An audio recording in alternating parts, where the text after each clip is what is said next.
హార్బర్ని సందర్శించి మత్స్యకారులతో ముఖాముఖి కార్యక్రమం నిర్వహించి అక్కడి నుంచి ఆయన బయలుదేరి వెళ్ళడం జరిగింది. జగన్మోహన్ రెడ్డి గారి రాక నుండి జగన్మోహన్ రెడ్డి గారు సందర్శన, ఫిషింగ్ హార్బర్ సందర్శన, ముఖాముఖి కార్యక్రమం, ఆయనకి వీడ్కోలు పలికేంత వరకు, స్వాగతం పలికిన దగ్గర నుంచి ఆయన పాల్గొన్నటువంటి కార్యక్రమాలు అన్నింటిలో పాల్గొంటూ వీడ్కోలు పలికేంత వరకు వేలాదిగా తరలి వచ్చి జగన్మోహన్ రెడ్డి కార్యక్రమాన్ని జయప్రదం చేసినటువంటి ప్రతి ఒక్కరికి, ప్రత్యేకించి మా మత్స్యకార సోదరులకి సోదరిమణులకి హృదయపూర్వకమైనటువంటి ధన్యవాదాలు తెలియజేస్తున్నాం వైఎస్ఆర్ కాంగ్రెస్ పార్టీ నెల్లూరు జిల్లా పక్షాన. ఎందుకంటే నిన్న జగన్మోహన్ రెడ్డి గారు ఆ కార్యక్రమం ఏర్పాటు చేయాలనుకున్నప్పుడు అది అత్యంత సాహసోపేతమైనటువంటి కార్యక్రమం. ప్రతాప్ రెడ్డి గారు దానికి సంబంధించి లీడ్ తీసుకోవడం, ఆయన నియోజకవర్గంలోనే జువ్వలదిన్న ఫిషింగ్ హార్బర్ ఉండడం, దానికి సంబంధించి ఆయన మత్స్యకారులకు సంబంధించినటువంటి సమస్యలను తెలుసుకున్న తర్వాత దాని మీద మేమందరం కూడా జిల్లాలో ఉండేటువంటి నియోజకవర్గ ఇన్ఛార్జీలు అందరం కూడా పాల్గొనడం జరిగింది. ఆ తర్వాత నియోజకవర్గంలో ఉండేటువంటి ఇన్ఛార్జీలు అందరం కూడా పాల్గొన్న తర్వాత దాని మీద ఒక నిర్ణయం తీసుకోవడం జరిగింది. అక్కడ ఆ ప్రదేశానికి అనేక రకాలైనటువంటి ఇబ్బందులు ఉన్నాయి, అనేక రకాలైనటువంటి అవాంతరాలు ఉన్నాయి. ఎందుకంటే అది జిల్లాకి దూరంగా ఉండేటువంటి ప్రదేశం, ఒక పక్కగా ఉండేటువంటి ప్రాంతం, రోడ్డు సౌకర్యం పెద్దగా లేనటువంటి ప్రాంతం, రవాణా సౌకర్యాలు పెద్దగా లేనటువంటి ప్రాంతం. అయినా సరే జగన్మోహన్ రెడ్డి గారు మత్స్యకారులకు సంబంధించి నేను అండగా ఉండాలనేటువంటి సంకేతం ఇవ్వాలనేటువంటి నిర్ణయం తీసుకున్న తర్వాత కార్యక్రమం ఏర్పాటు చేశాం. అయితే మేము ఊహించిన దానికన్నా మత్స్యకారుల్లో కానీ మత్స్యకారేతరులో కానీ స్పందన ఉంది. జగన్మోహన్ రెడ్డి గారి కార్యక్రమం అంటే ప్రతి దగ్గర ఆయనకు సంబంధించినటువంటి అభిమానులు ఎవరైతే వాళ్ళందరూ వస్తారు. అన్ని నియోజకవర్గాలకు సంబంధించి కూడా మత్స్యకారులు ఉత్సాహం చూపించడం, మత్స్యకారులు అందరూ కూడా తరలి రావడం జరిగింది. దానికి సంబంధించి సర్వేపల్లి, కోవూరు, నెల్లూరు రూరల్, నెల్లూరు సిటీలో స్థిరపడినటువంటి మత్స్యకారులు, మత్స్యకారేతరులు కొంతమంది రావడం జరిగింది. ఏ రోజైతే అనుకోనటువంటి విధంగా జగన్మోహన్ రెడ్డి గారి కార్యక్రమం ఈరోజు సక్సెస్ అయిందో వెంటనే ఈ పచ్చ మీడియా, రాత పత్రికలు, బూతు పత్రికలు వాళ్ళు దానిలో వాళ్ళ కడుపు మంటంతా వెలువచ్చడం జరిగింది. ఏం మాట్లాడారు? మత్స్యకారులు రాలేదు, మత్స్యకారేతరులు వచ్చారు, అక్కడి నుంచి వచ్చారు, ఇక్కడి నుంచి వచ్చారు అంటే ఆడలేక మధ్యలో ఓడన్నట్టుగా మీరు జనం రారు అనుకున్నారు కాబట్టి, జనం వచ్చారు కాబట్టి, ఆ ప్రోగ్రాం సక్సెస్ అయింది కాబట్టి, ప్రతి ఒక్కరూ అద్భుతంగా ప్రోగ్రాం జరిగిందని అన్నారు కాబట్టి దీన్ని ఏ విధంగా వక్రీకరించాలనేటువంటి దానికి ఈరోజు రకరకాలైనటువంటి మత్స్యకారేతరులు వచ్చారు, మత్స్యకారులు రాలేదు, మత్స్యకారులు ముఖం చాటేశారని రకరకాలైనటువంటి మాటలు మాట్లాడేటువంటి పరిస్థితి. మీకు ధైర్యం ఉంటే అటువంటి దగ్గర ఒక సమావేశం పెడితే మేము తీసుకొచ్చి ఈరోజు అధికారం లేదు, మాకు అన్ని రకాలైనటువంటి అడ్డంకులు సృష్టించారు. మీరు రవాణా శాఖ అధికారులను పెట్టి ఆపించారు, పోలీసు అధికారులను పెట్టి మా బళ్ళు ఎక్కడికక్కడ నిలువరించేటువంటి ప్రయత్నం చేశారు. అదేమంటే డ్రోన్లు డైరెక్ట్ లైవ్ ఉంటుంది, మా ఉన్నతాధికారులందరూ చూస్తారు కాబట్టి మేమేం చేయలేమని చెప్పి మాట్లాడారు. అన్ని రకాలైనటువంటి మీరు పరిమితులు విధించినా, అన్ని రకాలైనటువంటి ఏదో ఒక విధంగా దీన్ని అడ్డుకోవాలనేటువంటి అనేక రకాలైనటువంటి అవరోధాలు సృష్టించినా జనం తరలి వచ్చారు. మీరు ఇటీవల పెట్టినటువంటి సమావేశాలు చూస్తే 1000 మందితో సమావేశం పెడితే ఆ 1000 మందిలో 300 మందిని కూడా మీరు నిలుపుకోలేకపోయారు అని అంటే, నడిచి వెళ్ళిపోయారు, లేచి వెళ్ళిపోయారు, ఖాళీ కుర్చీలు దర్శనం ఇచ్చాయనంటే మీ సభలో సమావేశాలు ఏ విధంగా నడుస్తున్నాయి? మేము ఒక 2000 మందితో ఒక ముఖాముఖి కార్యక్రమం ఏర్పాటు చేస్తే ఇరుకుని 4000 మంది కూర్చున్నారు అక్కడ అంటే, జగన్మోహన్ రెడ్డి గారు ఉన్నంతసేపు ఆద్యంత ముఖాముఖి కార్యక్రమం వరకు ఉన్నారంటే మా నాయకుడి పట్ల ప్రజలకు ఎంత ఆదరణ ఉందనేటువంటిది మీ సర్టిఫికేట్, రాత పత్రికలు, బూత్ పత్రికలకు సంబంధించినటువంటి సర్టిఫికేట్లు మాకు అవసరం లేదు. కాబట్టి తీర ప్రాంతానికి సంబంధించి కొన్ని గ్రామాల్లో మీరు విభేదాలు సృష్టించడానికి తెలుగుదేశం పార్టీ వాళ్ళు రకరకాలైనటువంటి ప్రయత్నాలు చేసినా మీ ప్రయత్నాలు ఫలించలేదు. పాపం మీరు పచ్చ మీడియాలో ఎన్ని రకాలైనటువంటి కళ్ళగొన్నారు. ఒక గ్రామంలో ఈరోజు జగన్మోహన్ రెడ్డి గారి దగ్గరికి వెళ్ళొద్దున్నారు, మిగతా గ్రామాలన్నీ ఆగిపోతాయన్నా అన్ని గ్రామాల్లో ఉండేటువంటి వాళ్ళు ఈరోజు జగన్మోహన్ రెడ్డి గారి కార్యక్రమానికి ఎదిరించి మేమందరం వెళ్లాల్సిందేనని చెప్పి మీరు స్థానికంగా ఉండేటువంటి నాయకుల చేత బెదిరించారు. మీకు సంబంధించి సంక్షేమ కార్యక్రమాలు ఆగిపోతాయన్నారు, మీ బోట్లు వేటకు పోనివన్నారు, రకరకాలైనవి చెప్పినా ఎక్కడో కూడా వాటికి సంబంధించి ఆలోచన చేయలేదు. ప్రభుత్వ యంత్రాంగం ఎంత దారుణంగా ప్రవర్తించిందంటే, మేము జగన్మోహన్ రెడ్డి గారు హెలికాప్టర్లు వస్తున్నాడు 15వ తేదీ ఉదయం అని చెప్పి అన్ని రకాలైనటువంటి ఏర్పాట్లు చేస్తే సివిల్ ఏవియేషన్కి సంబంధించి కొన్ని నిర్దిష్టమైనటువంటి విధి విధానాలు ఉంటాయి. వాళ్ళు ప్రైవేట్ హెలికాప్టర్ ఎవడైనా సరే జిల్లా కలెక్టర్ అనుమతి ఇచ్చేంత వరకు వాళ్ళు హెలికాప్టర్ తీసుకుని రారు, దించరు. అది వాళ్ళ నియమం. మనం చెప్పినా కూడా మనం సభ పెట్టుకుంటాం, సమావేశాలు పెట్టుకుంటాం, కానీ దానికి సంబంధించి జిల్లా కలెక్టర్ గారు రిటర్న్ పర్మిషన్ ఇస్తేనే ఆ ప్రైవేట్ చాపర్ ఏదైతే ఉందో హెలికాప్టర్ అనేటువంటి వాళ్ళు ఆపరేట్ చేయడానికి ముందుకు వస్తారు. 15వ తేదీ ఉదయం ఒక మాజీ ముఖ్యమంత్రి గారు నెల్లూరు జిల్లా పర్యటనకు వస్తున్నారని చెప్పి అన్ని ఏర్పాట్లు పూర్తి చేస్తే గత 3 రోజులుగా చూస్తూ దానికి సంబంధించినటువంటి ఫిట్నెస్ సర్టిఫికేట్లు, హెలిప్యాడ్కి సంబంధించి స్టేజీకి సంబంధించి ఫిట్నెస్ సర్టిఫికేట్లు, అన్ని రకాలైనటువంటి అండర్టేకింగ్లు, ఇన్ని రకాలైనటువంటి కండిషన్లు పెట్టాలనో ప్రతాప్ కుమార్ రెడ్డి గారి దగ్గరికి అన్ని రకాలైనటువంటి కండిషన్లకు నేను బాధ్యత వహిస్తానని చెప్పి ఆయన అన్నిటికీ నేను బాధ్యత వహిస్తానయ్యా అని చెప్పి సంతకం పెట్టిన తర్వాత కూడా 14వ తేదీ సాయంత్రం 6 గంటలకి మా చేతిలో దానికి సంబంధించినటువంటి కాగితం ఇచ్చారు. అంటే మీ ఉద్దేశం ఏదో ఒక విధంగా చివరి నిమిషంలో ఇస్తే ఆ హెలికాప్టర్ రాకుండా ఆగిపోతే వాయిదా పడిపోతుంది జగన్మోహన్ రెడ్డి గారి ప్రోగ్రాం. నేను మళ్ళీ వచ్చేదానికి టైం పడుతుంది, మనం ఊపిరి పీల్చుకోవచ్చు, ఈ లోపల మనం ఏదో ఒక వ్యతిరేక ప్రచారం చేయొచ్చు అని చెప్పి. ఎన్నడైనా ఎప్పుడైనా చంద్రబాబు నాయుడు అధికారంలో లేనప్పుడు మీరు ఏదన్నా వస్తామనంటే ఇంత ఆలస్యం చేసి చివరి నిమిషంలో అంటే ఎవడన్నా చూస్తే నవ్వులాటగా లేదు. ఇది 15వ తేదీ ఉదయం 9 గంటలకు ఆయన అక్కడ బయలుదేరతాడు, 10 గంటలకి ఇక్కడ దిగుతాడని ప్రోగ్రాం ఉంటే 14వ తేదీ సాయంత్రం 6 గంటలకు పర్మిషన్ ఇస్తాడు జిల్లా కలెక్టర్ గారు. దీన్ని ఏమనాలి అంటే మీరు ఎన్ని రకాలైనటువంటి అవాంతరాలు సృష్టించారు అని చెప్పి మీరు అంటున్నారు. కాబట్టి ఈరోజు కావలే కాదు అన్ని ప్రాంతాల నుంచి వస్తారు జగన్మోహన్ రెడ్డి గారికి. జగన్మోహన్ రెడ్డి గారికి ఉన్నటువంటి క్రేజ్ అటువంటిది. నిన్న లోకేష్ వచ్చేటట్టు నెల్లూరుకి పొద్దున పత్రికలు చూసిందాక నాకు వచ్చిపోయిన సంగతి కూడా. మీకున్నటువంటి క్రేజ్ అది. మిమ్మల్ని చూడడానికి ఎవరు వస్తారు? అందులో పాపం నిన్నేదో ముఖ్యమంత్రిని చేయాలని వర్కింగ్ ప్రెసిడెంట్ చేశారు, ముఖ్యమంత్రిని చేయాలని తహతహలాడుతున్నారు, తాపత్రయపడుతున్నారు. కాబోయే ముఖ్యమంత్రి అంటే ఎంత క్రేజ్ ఉండాలి నీకు? కుర్రోడివి, అధికారంలో ఉండేవాడివి, ఉప ముఖ్యమంత్రి స్థాయిలో ఈరోజు అన్ని ఉప ముఖ్యమంత్రి కన్నా పెద్ద స్థాయిలో షాడో ముఖ్యమంత్రి లాగా చక్రం తిప్పేవాడు నువ్వు. వస్తే కనీసం అక్కడ ఈరోజు ఒక వీడియో చూసినా నేను, మీ నాయకులు నిలబడి మీరు రిసీవ్ చేసుకున్నారు, ఆడి జనం కూడా లేదా, ఎవరు అసలు పట్టించుకోలేదు నీ రాకరే. అందుకని నీలాగే అందరూ ఎందుకుంటారు? చంద్రబాబు నాయుడు లాగా లోకేష్ లాగా ఉండరు జగన్మోహన్ రెడ్డి గారు అంటే. జనం ఎగబడతారు, జనం వస్తారు, మీ కడుపు మంటంతా అది. కాబట్టి మీరు జనం తోలినా మొన్న సూళ్ళూరుపేట మీటింగ్లో సంజయ్ గారి కాన్స్టిట్యున్సీలో పెట్టారు. ఎవరన్నా జనం వచ్చారా? ఎంతమంది లేచిపోయినారు? సిగ్గైనా ఉండాలి, ఒక ముఖ్యమంత్రిగా ఉన్నాడు, కుర్చీలతో మాట్లాడిపోయాడు. ఎవడన్నా ముఖ్యమంత్రి అనేవాడు కుర్చీలతో మాట్లాడతాడా? మనుషులతో మాట్లాడతాడు. అంటే నీ ఉద్దేశం ఏంది? కుర్చీలు ఉన్నా లేకపోయినా నాకున్నటువంటి అనుకూల మీడియా ఉంది కాబట్టి నాకు దాని ద్వారా చూపిస్తారని చెప్పి మాట్లాడు. కాబట్టి ఎర్రటి ఎండలను సైతం లెక్క చేయకుండా నిన్న జగన్మోహన్ రెడ్డి గారి జనానికి మీడియానే సాక్ష్యం. కాబట్టి ఈ పచ్చ మీడియా ఇచ్చేటువంటి వాటిలో అవసరం లేదు. కాబట్టి ఎర్రటి ఎండను సైతం లెక్క చేయకుండా నిన్నటి ఆ కార్యక్రమంలో పాల్గొన్నారు. అయితే దాని మీద నెల్లూరు జిల్లాకు సంబంధించినటువంటి మంత్రి గారు రామనారాయణ రెడ్డి గారు ఒక స్టేట్మెంట్ ఇచ్చాడు ఈనాడు పేపర్లో. ఏమని రాశాడంటే, మత్స్యకారుల ప్రాణాలు తీసిన రక్త చరిత్ర జగన్ రెడ్డిది. ఇది ఆయన చెప్పినటువంటి స్టేట్మెంట్. దీంట్లో ఆయన ఒక ఫోటో కూడా చూపించాడు, పోలీసులు కాల్చే ఫోటో. దాంట్లోనే చెప్పాడు ఇది 2011లో సోంపేటలో జరిగింది, శ్రీకాకుళం జిల్లాలో అని. దీనిలో ఆయన చెప్పినటువంటి ఒక సీనియర్ చాలాసార్లు మంత్రిగా పనిచేశాడు. వాళ్ళు ఎవరో రాసిచ్చినటువంటి కాగితం చదివితే నువ్వు కనీసం అర్థం చేసుకోవాలి కదా, చదవేటప్పుడు దాన్ని కనీసం అండర్లైన్ చేసుకోవాలి కదా. 2011లో ఎవరున్నారు? జగన్మోహన్ రెడ్డి గారు ఉన్నారా? మీరున్నారా? మంత్రిగా ఎవరు పనిచేశారు? రామనారాయణ రెడ్డి గారు సమాధానం చెప్పాల్సింది నువ్వు చెప్పినటువంటి స్టేట్మెంట్కే. 2011లో ఎవరున్నారు ఒక పాయింట్, దానికి సమాధానం చెప్పగలరా? దాంతోపాటు రాసిచ్చింది చదివి వెళ్ళిపోవడం కాదు.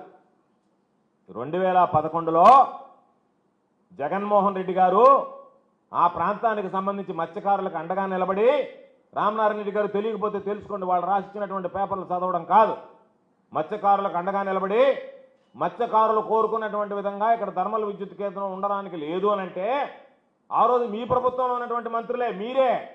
మీ నాన్నగారు భూసేకరణ చేశాడు, రాజశేఖర రెడ్డి గారి హయాంలో భూసేకరణ జరిగింది కాబట్టి ఆ భూసేకరణ జరిగిన దానికి మీరు వ్యతిరేకిస్తారా అని మాట్లాడితే ఎవరు చెప్పినా, ఎవరి హయాంలో జరిగినా ఆ ప్రాంతంలో ఉండేటువంటి స్థానికులు దాన్ని వద్దు అనుకుంటే నేను వ్యతిరేకిస్తానని మాట్లాడాడు తప్ప జగన్మోహన్ రెడ్డి గారు ఆ రోజు వాళ్ళకి అనుకూలంగా మాట్లాడలే.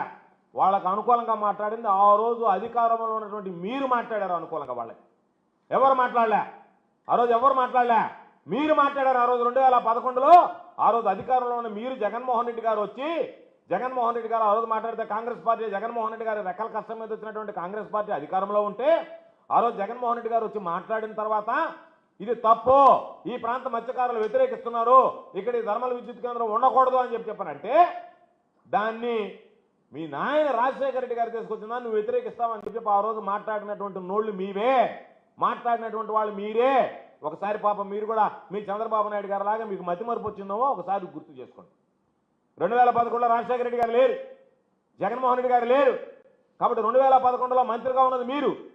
ఆ తర్వాత ఎవరైతే అక్కడ ధర్మల విద్యుత్ కేంద్రాన్ని వ్యతిరేకించారో, కాల్పులు జరిపారో, మత్స్యకారులు దాన్ని వ్యతిరేకించారో, దాన్ని మీరు మంత్రిగా ఉన్నప్పుడే నెల్లూరు జిల్లాకి తీసుకురావడం జరిగింది. అక్కడ ఉన్నప్పుడు కాల్పులు జరిగినప్పుడు మంత్రులు మీరే. మీరు ఆ రోజు మంత్రిగా ప్రాతినిధ్యం వహించినటువంటి నెల్లూరు జిల్లాలో ఎన్సీసీ అని కంపెనీ వచ్చిందే, అది వచ్చింది తమరి హయాంలోనే. మీ హయాంలోనే, మా హయాంలో రాలే, మాకు సంబంధం లే. ఆడ కాల్పులు జరిపింది మీరే మత్స్యకారుల మీద, ఇక్కడ మత్స్యకారులకు ద్రోహం చేస్తూ దాన్ని తీసుకొచ్చి ఇక్కడ పెట్టింది మీరే. రెండు జరిగింది 2011లోనే. ఎప్పుడో నెల్కాస్ట్రోల్ దానికి సంబంధించి అనుమతులు కావాలని చెప్పి భూసేకరణ పూర్తి చేస్తే హడావిడిగా ఎన్సీసీ వాళ్ళు ఇక్కడికి వస్తే వాళ్ళకి మీరు రెడ్ కార్పెట్ పరిచి ఇక్కడ అనుమతులు ఇచ్చారు. అక్కడ మీ హయాంలో కాల్పులు జరిపారు. కాబట్టి మీరు మాట్లాడేటప్పుడు దాని పూర్వపరాలు తెలుసుకొని మాట్లాడితే బాగుంటుంది తప్ప ఒక సీనియర్గా సుదీర్ఘమైనటువంటి రాజకీయ చరిత్ర ఉన్నటువంటి రామనారాయణ రెడ్డి గారు వాళ్ళు రాసిచ్చినటువంటి కాగితం చదవడం చాలా అసహ్యంగా ఉంది. దాంతోపాటు ఇంకొక మాట అన్నాడు, అసలు దానిని ఆ ఫిషింగ్ హార్బర్ నిర్మాణమే మా హయాంలో జరిగింది అని అన్నాడు ఆయన. మీరున్నారు, మా పార్టీలోనే ఉన్నారు కొద్ది రోజులు. ఎమ్మెల్యేగా కూడా 2019లో వెంకటగిరి నుంచి ప్రాతినిధ్యం వహించారు. మీకు తెలియదా ఏ ప్రభుత్వంలో జరిగింది? అంతకుముందు మీ ప్రభుత్వం అన్నది 2014 దాకా పనులు చేయలే. దాన్ని ఒప్పుకుంటారా? లేకపోతే 2014 ముందే మేము చేసామని అంటారా? 2014 నుంచి 2019 దాకా చంద్రబాబు నాయుడు పనులు చేయలే. ఆ రోజు చంద్రబాబు నాయుడు విధానం బాగలేదని మీరు చాలా సందర్భాల్లో విమర్శించారు కూడా. ఈరోజు ఆయన నెత్తికెత్తుకొని ఉండొచ్చు, అది వేరే విషయం. ఈరోజు అధికారులు ఉన్నారు, మంత్రి పదవి ఉంది కాబట్టి. 2019 దాకా పని జరగలే. 2019 నుంచి 2024 మధ్య పని జరిగింది. ఈరోజు ప్రభుత్వం మీది, రికార్డులు మీ దగ్గర ఉన్నాయి. మీకు ధైర్యం అంటే మీరు చేయాల్సినటువంటిది ఏంటంటే, ఇదిగో మా హయాంలో ఇంత పురోగతి జరిగింది, ఇదిగో దీనికి సంబంధించి ఇంత చెల్లింపులు చేశాము అని చెప్తే ఎస్ మీ హయాంలో అభివృద్ధి జరిగింది, మీ హయాంలో ఫిషింగ్ హార్బర్ జరిగింది అని చెప్తే అంటే నలుగురు నవ్వుకుంటున్నారు మీరు మాట్లాడేటువంటి మాటలు. అక్కడ ఉండేటువంటి ఎమ్మెల్యే మాట్లాడేది, ఇంకొకరు మాట్లాడితే అది ఎవరు పెద్ద పట్టించుకోరు సీరియస్గా. ఎందుకంటే వాళ్ళకేం పెద్ద రాజకీయ నేపథ్యం లేదు, వాళ్ళకి ఏదో గాలివాటంలో ఎమ్మెల్యేలుగా గెలిచినటువంటి వాళ్ళ గురించి పెద్దగా పట్టించుకోబడలేదని జనం కూడా మాట్లాడుకుంటున్నారు. కానీ నీ విషయం అట్టు కాదు కదా. మీరు ఇన్ని రోజులు ఉండేటువంటి దీనిగా ఏదో చెప్తే అటువంటి మాటలు కొట్టేసి మాట్లాడాలి. మీరు రాజకీయ విమర్శలు చేయండి. ఎందుకంటే జగన్మోహన్ రెడ్డి గారి మీద రాజకీయ విమర్శలు చేస్తున్నారు, వ్యక్తిగత విమర్శలు చేస్తున్నారు. రాజకీయంగా ఎదుర్కోలేక ఫ్రస్ట్రేషన్లోకి వచ్చేసింది ఆ పార్టీ. అందుకని మిమ్మల్ని అందరినీ పురుగలుపుతున్నారు. మీరు మాట్లాడండి అని చెప్పి పాపం మీరు మీ పదవులు కాపాడుకోవడానికి మీరు ఏదో మాట్లాడాల్సినటువంటి గత్యంతర పరిస్థితులు ఉన్నా ఉన్నటువంటి క్రెడిబిలిటీ పోకుండా మాట్లాడాలి తప్ప, క్రెడిబిలిటీ పోయేటువంటి విధంగా మత్స్యకారులకు సంబంధించి జువ్వలు తిన్న ఫిషింగ్ హార్బర్ మీరా అంటే దాని గురించి మాట్లాడితే దానికి మీరు శ్రీకారం చుట్టినట్టేనా? దాన్ని మీరు మీ వల్లనే వచ్చినట్టేనా? తీండి రికార్డు. జగన్మోహన్ రెడ్డి హయాంలో దానికి ఎంత ఖర్చు పెట్టి పూర్తి చేశాడు, మీ హయాంలో ఎంత చెల్లింపులు చేశారు? సింపుల్ కదా, అది కదా లెక్క. ఆ లెక్కలు బయటకు తీయమంటే ఏదేదో కాలేరు నెగిరి హండ్రీనవా వాటికి మళ్ళీ పోదాం, అన్ని దగ్గరికి పోదాం, రాష్ట్రం మొత్తం తిరగదాం, రాష్ట్రంలో జరిగినటువంటి అభివృద్ధిని అంతా గురించి మాట్లాడదాం. మేము బహిరంగ చర్చగానే సిద్ధంగా ఉన్నామని అనేక సందర్భాల్లో సవాల్ విశ్రామాల్లో చెప్తున్నాం. కాబట్టి ఇది కేవలం మీరు ఏదో నిన్న వచ్చినటువంటి జనాన్ని చూసి తట్టుకోలేక ఒక ప్రెస్ మీట్ పెడితే ఫ్రస్ట్రేషన్లో మాట్లాడడం కరెక్ట్ కాదు. మీరు దీనికి సమాధానం చెప్పండి. 2011లో ఎవరు అధికారంలో ఉన్నారో, 2011లో ఎవరు అధికారంలో ఉన్నప్పుడు అక్కడ కాల్పులు జరిపాయి, ఆ రోజు మంత్రిగా ఎవరున్నారు? మీరు మంత్రిగా ఉన్నారా లేదా? మంత్రిగా ఉన్నప్పుడు ప్రభుత్వం మీరు బాధ్యత వహించరా? ఆ రోజు మత్స్యకారులను పట్టణ పెట్టుకున్నది మీరు కాదా? మీ ప్రభుత్వం కాదా? మీరు ప్రాతినిధ్యం వహించి మంత్రిగా ఉన్నటువంటి మీ ప్రభుత్వం కాదా? దానికి సమాధానం చెప్పరా? మత్స్యకారులను బలి తీసుకున్నటువంటి వాళ్ళు ఆ రోజు ఉన్నటువంటి మంత్రుల్లో మీరు లేరా? మీరు కూడా దానికి బాధ్యత వహించరా? కాబట్టి మత్స్యకారులకు సంబంధించి ప్రాణాలు తీసినటువంటి వ్యక్తుల్లో రామనారాయణ రెడ్డి గారు కూడా లేరా? ఆయన ప్రభుత్వం లేదా? ఆ ప్రభుత్వంలో మంత్రిగా ఉన్నటువంటి వాళ్ళు మీకు భాగస్వామ్యం లేదా? మంత్రిగా నాకు భాగస్వామ్యం లేదు అని తప్పించుకుంటారా? దాని మీద స్పష్టత ఇస్తారనేటువంటిది చెప్పాల్సినటువంటి అవసరం. ఆ రోజు మీరు మంత్రిగా ఉన్నప్పుడు జరిగింది ఇది 2011లో. జగన్మోహన్ రెడ్డి గారికి ఏం సంబంధం? జగన్మోహన్ రెడ్డి గారిని జైల్లో పెట్టాలని చెప్పి రకరకాలైనటువంటి కుట్రలో కేసులు మీరు బలతున్నటువంటి రోజుల్లో జరిగినటువంటి ఉదంతం అది. దానికి సంబంధించి ఎట్లా మాట్లాడతారు మీరు? కాబట్టి దాని మీద మీరు స్పష్టత ఇస్తే బాగుంటుంది తప్ప దాన్ని వదిలిపెట్టి రకరకాలైనటువంటి మాట్లాడటం సరైనటువంటి పద్ధతి కాదు. దాంతోపాటు ఈ ప్రభుత్వం ఏ విధంగా తయారైందంటే, నిన్న జువలదిన్న ఫిషింగ్ హార్బర్కి వస్తున్నాడు అని అంటే అక్కడ దానికి సంబంధించి media cell, YSR Congress party media సెల్కి ప్రధాన కార్యదర్శిగా ఉన్నటువంటి పూడి శ్రీహరి, ఒక జర్నలిస్ట్ నుంచి వచ్చినటువంటి వాడు, కష్టపడి పైకి వచ్చినటువంటి వాడు, స్వయం కృషితో ఎదిగినటువంటి వాడు, వివాదరహితుడు. ఎప్పుడన్నా ఎవరికన్నా ఒక నోట్స్ ఇచ్చినా, ఒక పాయింట్స్ పంపించినా ఎక్కడా కూడా రాగద్వేషాలకు అతీతంగా రాస్తాడు తప్ప వాళ్ళని ఘాటుగా విమర్శలు చేయమని కానీ, ఘాటు అనేటువంటి పదజాలం కానీ, ఈరోజు మేము ఏదన్నా మాట్లాడినా కూడా పాపం బుల్లెట్ పాయింట్స్ ఇది ఇది ఇది అని చెప్పిస్తాడు తప్ప మీరు ఈ విధంగా దూషించడనో, ఈ విధంగా మందలించడనో, ఈ విధంగా మీరు దుర్భాషలాడనో ఏ రోజు చెప్పినటువంటి వ్యక్తి కాదు. కేవలం గతంలో జగన్మోహన్ రెడ్డి గారి దగ్గర ముఖ్యమంత్రిగా ఉన్నప్పుడు సిపిఆర్ఓగా పనిచేశాడు. ఈ ప్రాంతాల పట్ల అవగాహన ఉంది, వ్యక్తుల పట్ల అవగాహన ఉంది, వ్యవస్థల పట్ల అవగాహన ఉంది. అన్ని రకాలైనటువంటి వర్గాల పట్ల రైతుల దగ్గర నుంచి, మత్స్యకారుల దగ్గర నుంచి, కార్మికుల దగ్గర నుంచి, ఎస్సీల దగ్గర నుంచి, ఎస్టీల దగ్గర నుంచి, బీసీల దగ్గర నుంచి, మహిళల దగ్గర నుంచి, మైనారిటీల దగ్గర నుంచి, గీత కార్మికుల దగ్గర నుంచి, చేనేత కార్మికుల దగ్గర నుంచి ప్రతి ఒక్కరి పట్ల ఈ సమాజంలో ఉన్నటువంటి అన్ని వృత్తుల పట్ల అవగాహన ఉన్నటువంటి వ్యక్తి, అన్ని వర్గాల పట్ల అవగాహన ఉన్నటువంటి వ్యక్తి, అన్ని ప్రాంతాల పట్ల అవగాహన ఉన్నటువంటి వ్యక్తి, అన్ని కులాలు అన్ని మతాల పట్ల అవగాహన ఉన్నటువంటి వ్యక్తి, దానితో పనిచేసేటువంటి ఒక సంస్కారంగా పనిచేసేటువంటి వాడు, సంస్కారవంతుడైనటువంటి వ్యక్తి. అటువంటి వ్యక్తిని మీరు హైకోర్టు ఆదేశాలు బేఖాతరు చేస్తూ, హైకోర్టు అనేక సందర్భాలలో మీరు సివిల్ డ్రెస్లో వెళ్ళడానికి లేదు, యూనిఫామ్లోనే వెళ్ళి అరెస్ట్ చేయాలి అని అంటే సివిల్ డ్రెస్లో వెళ్తారా? దాన్ని అరెస్ట్ అంటారా, కిడ్నాప్ అంటారా? నిన్న తీసుకెళ్ళి నిన్నటి నుంచి పాపం అక్కడ కూర్చోబెట్టి ఆయన్ని కనీసం మ్యాజిస్ట్రేట్ ముందు హాజరుపరచకుండా, రాత్రంతరం నిద్రమానీయకుండా ఆయన వేధింపులకు గురి చేస్తూ, ఆయన ఇంట్లో వెళ్ళి సోదాలు నిర్వహించి ఇంట్లో ఉన్నటువంటి ఆయనకు సంబంధించినటువంటి వ్యక్తిగత వస్తువులన్నింటినీ తీసుకువెళ్ళడం, సెల్ ఫోన్లు, ఆయనకు సంబంధించినటువంటి ల్యాప్టాప్లు, అంటే దాంట్లో ఉండే సమాచారం మొత్తం మీరు తీసేసేయాలా? ఎందుకు తీసేయాలా? దానికి సంబంధించినటువంటి డేటా ఏదైనా మా ప్రభుత్వంలో ఏం చేసామనేటువంటి డేటా ఉంటే అది ఉండకూడదు. కుట్రలు కుతంత్రాలు. కాబట్టి దానికి సంబంధించి ఏదో కేసు పెట్టారు. ఏమనికి మీకు బుద్ధైనా ఉండాలి కదా. ఏమనికి సంబంధించినటువంటి దాంట్లో కోర్టు చివాట్లు పెట్టి బెయిల్ ఇస్తే ఏటు ఆయన తీసుకెళ్ళి మళ్ళీ ఈరోజు తీసుకొచ్చి రకరకాలైనటువంటి కేసులు ఉన్నవి లేనివి సుప్రీంకోర్టు అనేక సందర్భాల్లో చెప్పింది. సోషల్ మీడియా కేసులో 111 ఎట్ట పెడతారో 111 సెక్షన్ అంటే అది మళ్ళీ పెట్టారు. అంటే మీకు ఏంలే, కోర్టులు అంటే విలువలే, ఏమిలే, కక్ష సాధింపు చేయడమే మా ఉద్దేశం అని చెప్పి ఒక వివాదరహితుడైనటువంటి వ్యక్తి, ఈ సమాజంలో సంబంధం లేనటువంటి వ్యక్తి, రాజకీయాలతో సంబంధం లేనటువంటి వ్యక్తి, ఒక పార్టీకి సంబంధించి జగన్మోహన్ రెడ్డి గారి వెంట నడిచినటువంటి వ్యక్తి, జగన్మోహన్ రెడ్డి గారికి సూచనలు సలహాలు మీడియా పరంగా ఇచ్చేటువంటి వ్యక్తి, అటువంటి వ్యక్తిని టార్గెట్ చేస్తారా? అటువంటి వ్యక్తి మీద మీరు కక్ష సాధింపులకు పాల్పడతారా? అంటే మీ ఉద్దేశం ఎవరైతే ప్రశ్నిస్తారో ఆ ప్రశ్నించేటువంటి వాళ్ళ వెనక ఎవరున్నారో, ప్రశ్నించే వాళ్ళ గొంతు నొక్కడంతో పాటు ఇంకొక అడుగు ముందుకేసి ప్రశ్నించే వాళ్ళు వెనక ఎవరున్నారో వాళ్ళని కూడా మేము వాళ్ళ గొంతు కూడా నొక్కుతాం, వాళ్ళని కూడా బెదిరిస్తాం, వాళ్ళని కూడా బ్లాక్మెయిల్ చేస్తాం, మీరు మరలా ఇటువంటి కనుక ఉంటే అక్కడ కానీ మీరు పని చేస్తే మిమ్మల్ని అందరినీ తీసుకెళ్ళి ఇబ్బందులు పెడతాం అన్నట్టుగా మీరు చేసేటువంటిది సరికాదు. కాబట్టి ఖచ్చితంగా చెప్తున్నాం, పూడి శ్రీహరి అరెస్ట్ ఏదైతే ఉందో ఇది డీజీపీ గారి దగ్గర నుంచి చెప్తున్నాం, తప్పు చేశారు. ఇప్పటి వరకు ఈరోజు మెడికల్ చెకప్ చేసి తీసుకెళ్ళి మళ్ళీ అక్కడ పెట్టారు. కాబట్టి మీరు చేసేటువంటి తప్పులు ఒక్కొక్కటిగా శిశుపాలుడి తప్పులు కృష్ణుడు లెక్కించినట్టుగా లెక్కిస్తున్నాం. తప్పనిసరిగా మీరు దానికి భారీ మూల్యం చెల్లించుకోవాల్సినటువంటి పరిస్థితి ఏర్పడుతుంది. దయచేసి ఇటువంటి వ్యక్తులు, మీరు సౌమ్యంగా ఉండేటువంటి వ్యక్తులు వివాద రైతులు తోలిగిపోతే ఈరోజు మా పార్టీ కాదు, మీ పార్టీకి సంబంధించినటువంటి సానుభూతి పరులు సాధారణంగా ఉండేటువంటి పౌరులు మాట్లాడుతున్నారు. శ్రీహరి లాంటి వ్యక్తి మీద ఇటువంటి దాడి చేయడం, శ్రీహరి లాంటి వ్యక్తిని అరెస్ట్ చేయడం, ఇది సభ్య సమాజంలో సిగ్గుతో తలదించుకోవాల్సినటువంటి పరిస్థితి.